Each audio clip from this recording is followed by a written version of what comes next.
Gas, যা বিদ্যুতের যে সংকট, আপনি সবসময় কথাগুলো বলেছেন। হ্যাঁ, এগুলো সব তো টপিকে এসছে। এখন ওনাদের তো এটা অনেক পুরনো জিনিস। যখন সময় উপযোগী সিদ্ধান্ত নেওয়ার কথা ছিল ইন্টেরিয়াম গভর্নমেন্ট বা তারও আগের গভর্নমেন্ট, তারা সেটা করেনি।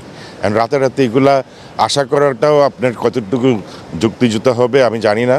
তবে পদক্ষেপ ওনারা নিচ্ছেন, একটা এফএসআরও অ্যাড করছেন গ্যাস যাতে আরও বেশি প্রবাহিত করতে পারে।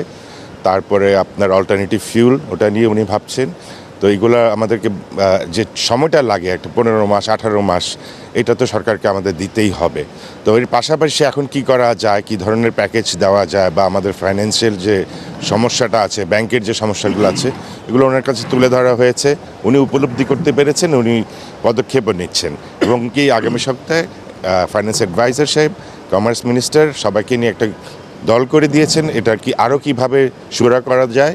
আর ইতিমধ্যে উনি একটা 5% প্রণোদনাও আপনার ডিক্লেয়ার করেছেন, যেটা আমি মনে করি আমাদের এক্সপোর্টে সহায়ক হবে। এখন পর্যন্ত গভর্নমেন্টের একটি অন্যতম গুরুত্বপূর্ণ পরিকল্পনা হচ্ছে বন্ধ কলকারখানা চালু করা। এই জায়গাটিতে আসলে আপনাদের দৃষ্টিভঙ্গি কি, কতটা আসলে কর্মসংস্থানে ইতিবাচক হবে, অর্থনীতিতে ফল কি আসবে, আপনাদের পরামর্শ কিছু দিন। আমাদের বন্ধ আর অর্ধ বন্ধ দুটোই আমাদের মধ্যে আছে। এগুলা যদি চালু হয় 15 লক্ষ লোকের কর্মসংস্থান ইমিডিয়েটলি সম্ভব।